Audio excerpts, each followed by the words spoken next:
Olá pessoal, sejam bem-vindos aqui novamente ao nosso canal. Hoje a gente vai começar uma parte muito importante do estudo de Direito Administrativo, que é o estudo aqui a respeito dos atos administrativos.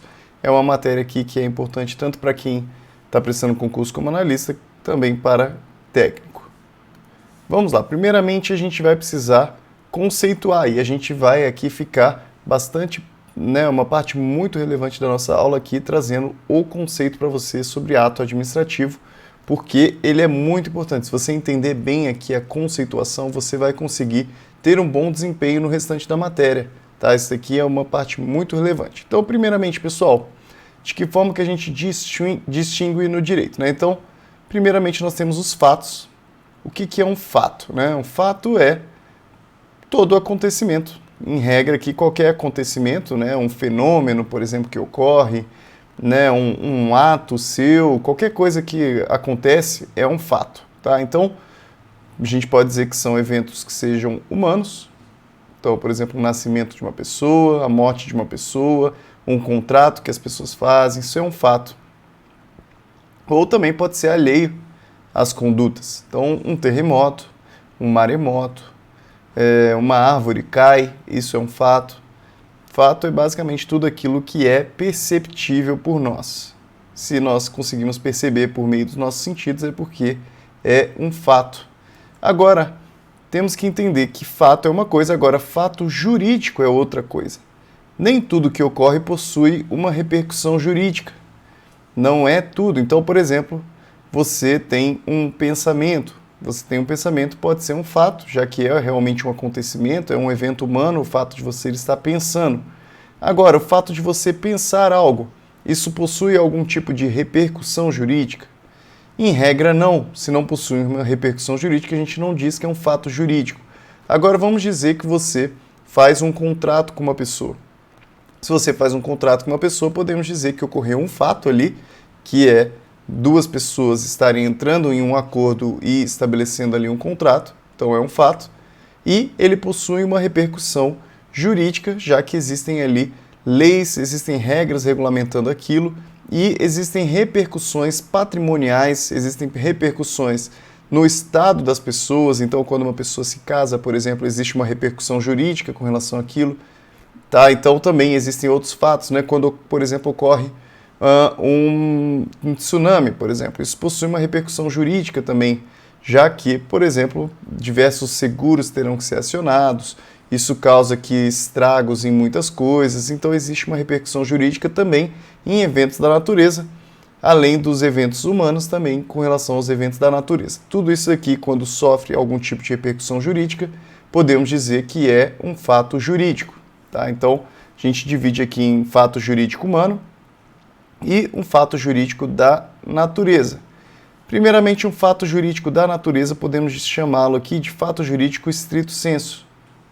Stricto sensu aqui é o termo latim para em sentido estrito. Normalmente é o contrário aqui, né? Então é o contrário de sentido amplo, tá? Então, em sentido estrito, o fato jurídico é aquele que independe de vontade, tá? Então aqui a gente vai diferenciar o fato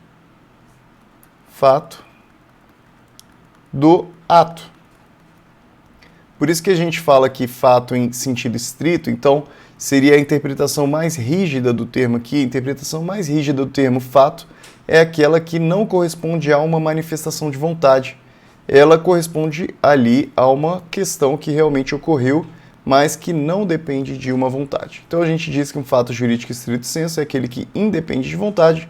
Então ele pode ser tanto aqui repercussão humana, quanto também da própria natureza. Então, por exemplo, aqui um nascimento de uma pessoa, a morte de uma pessoa, a gente vê que ocorre um fato, ele possui uma repercussão jurídica, então o nascimento ele é relevante, ele inicia ali a personalidade, a morte ela finda a personalidade de uma pessoa, e tudo isso aqui acarreta diversos direitos, diversos deveres, e então a gente entende sim que é um fato, entende sim que é um fato jurídico, porque ele repercute na esfera jurídica, e a gente entende que é stricto sensu, é um fato, ele não considera aqui um ato porque ele não tem uma manifestação de vontade. A pessoa ela não decide se ela quer nascer, ela não decide se ela quer morrer, assim como também um terremoto, por exemplo. Um terremoto, ele também não é ali uma manifestação de uma vontade, a natureza ela não exerce vontade, assim como também possui uma repercussão jurídica. Tá? Existem pessoas aqui, então, que colocam e falam, ó, existe também o fato jurídico, que é o relacionado às pessoas, mas, na verdade, a gente nem poderia dizer aqui as pessoas, porque, por exemplo, nascimento e morte também é relacionado a pessoas, né? Mas aqui, pessoas no sentido de manifestação de vontade, já que somente as pessoas podem manifestar vontade, a natureza ela não manifesta vontade. Então, quando a gente está falando de fato jurídico, aqui relacionado à manifestação de vontade, a gente está falando a respeito de um ato jurídico. Tá? Um ato jurídico a gente pode entender que é um fato, né? Então, ele é um fato jurídico, mas ele está relacionado aqui a uma manifestação de vontade. Então, perceba aqui que a gente partiu do fato e do fato nós começamos a criar subdivisões aqui. Criamos a subdivisão do fato jurídico, né? Aqui, fato, para a gente só é relevante aqui o fato jurídico, no caso. E com relação ao fato jurídico, nós pegamos aqui o stricto sensu, que para a gente também não vai ter grande relevância aqui. E pegamos o que? O ato jurídico. Tá? Então, se você quiser fazer uma subdivisão, vai ser essa.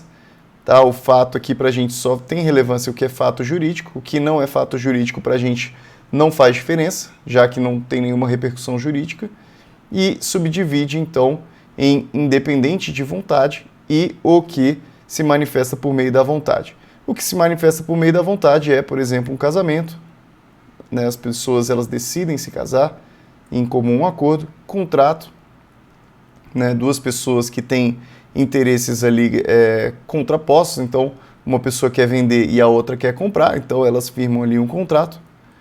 E o próprio ato administrativo, que é onde a gente vai chegar na nossa aula aqui, que é o escopo da nossa aula. O ato administrativo, então, ele é um ato jurídico, já que ele é uma manifestação de vontade. Tá? E a gente vai ver que é da administração pública ou não da administração pública. Isso vai ser uma questão interessante que a gente vai ver a respeito do ato administrativo. Então vamos lá, a respeito do conceito. Primeiramente, a gente não pode conceituar ato administrativo como toda e qualquer atuação da administração pública. Então, não vamos confundir ato administrativo com ato da administração pública. Essa é a primeira questão importante, isso cai bastante em prova, essa questão de você saber diferenciar o que é um ato administrativo e um ato da administração pública. Tá? Então ele falou, mesmo que seja orientada na busca pelo interesse público, não é todo ato da administração que é um ato administrativo e também não é todo ato administrativo que é um ato da administração. Então a gente precisa saber distinguir. Primeiramente, ato da administração é uma expressão mais ampla. Ela engloba aqui também atos políticos, atos de governo. Tá? Então, primeira coisa, atos políticos e atos de governo não são atos administrativos, são atos da administração. E passando aqui mais para frente, também atos da administração são atos privados e também os atos materiais. Tá? Então, vamos tomar cuidado aqui. Temos aqui que os atos da administração nós podemos classificá-los em os atos políticos, em atos privados e atos materiais. Vamos entender cada um deles para a gente poder depois saber distinguir com relação aos atos administrativos. Então, primeiramente aqui, com relação aos atos políticos de governo, vamos entender por que a gente não considera um ato administrativo, e sim um ato político, um ato da administração. Então, primeiramente aqui, alguns não consideram que são atos da administração, mas sim atos de Estado. Isso daqui é aquela distinção entre administração e Estado. A administração é aquela que é temporária, né? São atos ali de governo. O governo ele está ali atuando durante aquele período determinado, posteriormente ele vai sair e outra pessoa vai entrar no lugar. Isso tem a ver com o governo, isso tem a ver com a administração. Agora, outra coisa é a gente falar em Estado. Quando a gente fala em Estado, por exemplo, existe um ato da União, a gente fala, olha, a União atuou naquele caso. A gente não fala, olha, o presidente tal, o presidente Bolsonaro, o presidente Dilma realizou tal coisa. A gente não fala isso. A gente fala que a União, ou a República Federativa do Brasil, atuou de tal forma. Essa é a distinção aqui entre Estado e administração. Se a gente falasse, olha, o governo Bolsonaro fez tal coisa, aí a gente está falando a respeito de administração. Aqui a gente está falando a respeito de situações de Estado. O Brasil atuou dessa forma. Então, uma questão, por que o ato da administração não é considerado um ato administrativo? Porque, em regra, ele não tem parâmetro de controle. Tá? Os atos da administração não têm parâmetro de controle, porque, em regra, aqui eles são atos que dependem unicamente aqui de uma questão política. Então, você pode ter um interesse ou não em razão ali da sua motivação ser política. Você não tem aqui, você não está pensando assim, olha, eu estou fazendo isso porque a lei me obriga a fazer dessa forma especificamente. São atos aqui que possuem uma discricionariedade muito grande. Por isso que muitos doutrinadores não enquadram esses atos políticos como sendo atos administrativos. Aqui eles não têm essa possibilidade de controle como os atos administrativos têm, já que eles têm essa motivação política e essa permissão vem da própria Constituição Federal. Então, por exemplo, o indulto, né? Eu trouxe aqui alguns exemplos. O indulto, que é feito pelo presidente da República, possui uma discricionariedade muito grande. Ele, em regra, ele pode criar ali um indulto para basicamente muitas questões, então não está ali submetido a um controle. Também permissão do presidente da República para permitir que forças estrangeiras transitem pelo território nacional. Percebam aqui que existe uma discricionariedade muito grande. Se o presidente da República quiser permitir que essas forças estrangeiras transitem pelo Brasil, ele vai permitir, porque isso está dentro daqui das atribuições do presidente e é uma atribuição puramente política. Ele pode realizar aquilo, pode não realizar, tanto faz, isso está dentro do critério que ele utilizar. Também autorização pelo Congresso para o presidente da República se ausentar do país quando por mais de 15 dias. Isso daqui também, essa autorização que o Congresso dá ao presidente da República é aqui um ato da administração, um ato, na verdade, do Estado, que é também puramente político. Então a gente vê essas relações entre poderes, geralmente elas têm esse caráter aqui. Anistia presidencial, veto de lei, isso daqui então quando o Congresso, as casas do Congresso votam alguma lei, o presidente da República pode vetar aquela lei. Também, né, ele veta se ele quiser, se ele entendeu que não está de acordo ali não é conveniente para o país, ele pode vetar, simplesmente porque ele não concordou com aquilo. Então, também um ato político, não pode aqui haver um tipo de controle e dizer, olha, esse seu veto é ilegal por conta de tal coisa. Não, na verdade ele pode aqui manifestar politicamente a decisão dele. E também declaração de guerra, também é uma manifestação política. Tá? Então, primeiramente esses atos políticos de governo. Agora também os atos privados. Os atos privados, vemos aqui que são atos regidos pelo direito privado. E a gente vai ver que uma das regras para ser considerado um ato administrativo é que ele tem que ser regido pelo direito público. Tá? Então os atos privados, eles são aqui, quando o Estado, vocês vão se lembrar agora aqui que eu falei a respeito de interesse público primário e interesse público secundário. Quando o Estado está atuando ali em prol dos interesses públicos e busca ali o bem comum, busca atender às necessidades coletivas, ele está atendendo ali a finalidade pública primária. Agora, quando a gente fala assim, o Estado está buscando se capacitar mais, está buscando se organizar de uma forma melhor, comprar imóveis melhores, alugar melhores imóveis, aqui ele está atendendo o interesse público secundário, ele está pensando ali na máquina estatal.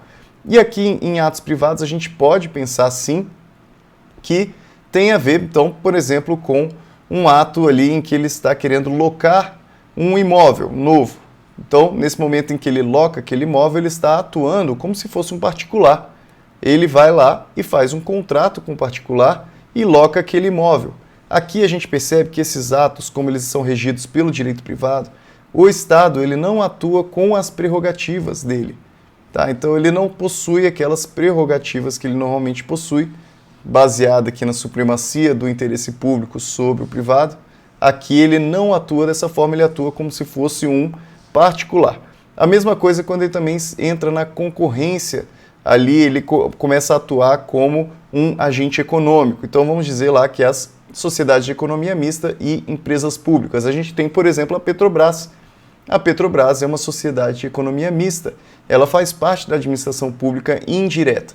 Então a gente entende que com relação aos atos da Petrobras, aqui não podemos dizer que a Petrobras ela realiza ali atos administrativos, mas sim atos da administração, ok? Embora ela esteja ali atuando como administração, ela não efetua atos ali que sejam regidos pelo direito público. Então, temos essa distinção, principalmente aqui para a atuação sem prerrogativas do Estado.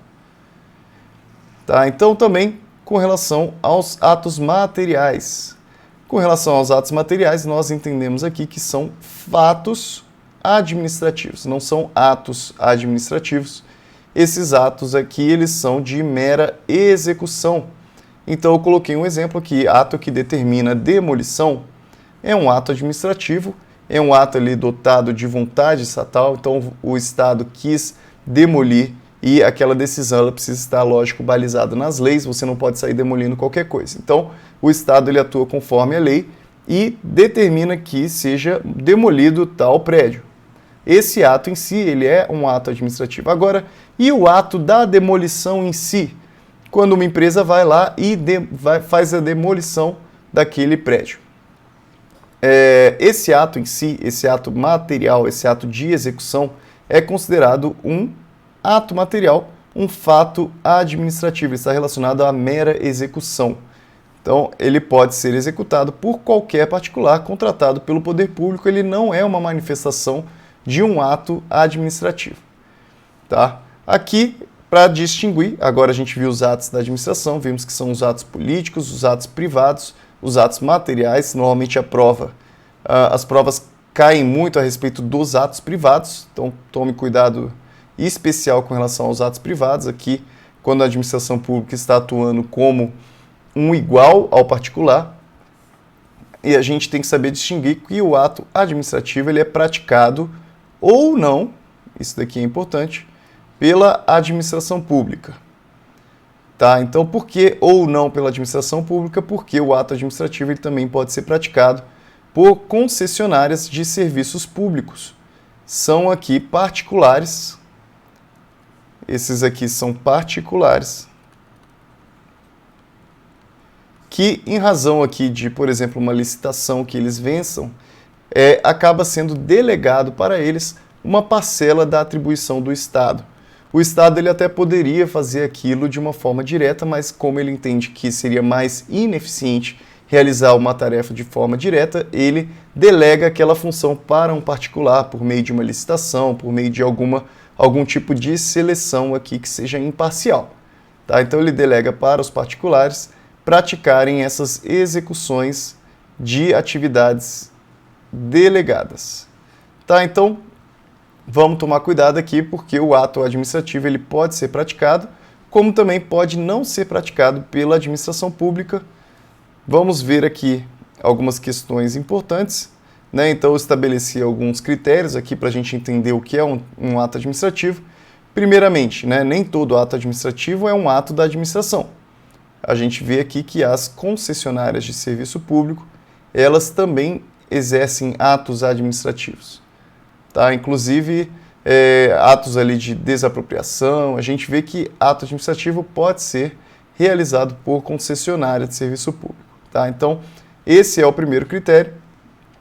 Segundo critério, quando a gente fala de ato administrativo, a gente não está falando a respeito de um ato que o Poder Executivo fez. A gente está falando a respeito de um ato relacionado aqui à administração como um todo, a um ato que está relacionado a um interesse público, está relacionado a uma manifestação da vontade do Estado. Aqui, independente se é feito pelo Poder Executivo, Poder Judiciário ou Legislativo, o Poder Judiciário ele exerce vários atos administrativos. Então, por exemplo, quando um poder judiciário está licitando. Ele está ali exercendo atos administrativos, óbvio, né? Quando ele, por exemplo, nomeia uma pessoa, quando ele dá posse a alguma pessoa, tá? Quando ele dá férias para um funcionário, ali ele está sempre exercendo atos administrativos. Tá? Então, cuidado, a gente não relaciona atos administrativos a executivo. A gente relaciona aqui a administração pública ou então até mesmo uma concessionária de serviço público que também pode exercer atos administrativos. Ato administrativo, como eu falei para vocês, né? Ele é uma manifestação da vontade. Tá? Eu falei para vocês que ato administrativo ele é um tipo de um ato jurídico. Ele é um tipo de ato jurídico. O ato jurídico está relacionado à manifestação de vontade. Tá? Então, ele não é também uma mera execução, porque uma mera execução não está relacionada à manifestação de vontade. Por isso que eu falei para vocês que aqueles atos materiais não são atos administrativos, já que eles não são manifestação de vontade. Outra coisa importante é que eles são emanados por agente público. Aí, agente público aqui a gente pode ver de uma forma ampla, já que eu falei para vocês que não é sempre a administração pública que vai aqui emanar aqueles atos administrativos, tá? Então, o agente público aqui de uma forma ampla são todas aquelas pessoas que possuem um munus público. Munus público a gente pode entender aqui como uma função pública. Se você estiver exercendo uma função pública, você pode estar exercendo um ato administrativo, tá? Então, você está atuando em nome da administração pública, você realiza um ato administrativo. Outra coisa importante, todo ato administrativo possui como finalidade o interesse público. É sempre a finalidade pública, tá? Finalidade pública. E, por fim, aqui, para a gente terminar a nossa aula de hoje, e na próxima aula a gente dá continuidade, todo ato administrativo ele é regido sobre o direito público. Então, o regime é sempre público para o ato administrativo. Então, isso significa dizer que ele possui todas as prerrogativas de um ato administrativo estão relacionadas à supremacia do interesse público sobre o privado. Então, o ato administrativo ele possui essa prerrogativa, mas ele também possui todas as limitações do direito público aqui, do direito administrativo, que são aquelas relacionadas à indisponibilidade do interesse público. Então, embora você possua ali uma supremacia em relação ao interesse privado, você também não pode dispor do interesse público, você não pode atuar com outros interesses a não ser com o interesse público, tá? Pessoal, a gente finaliza aqui a conceituação do ato administrativo. Eu espero que tenha ficado claro para vocês. Se tiver qualquer tipo de dúvida, não hesite em deixar aqui nos comentários, tá? Um grande abraço para vocês e até a próxima.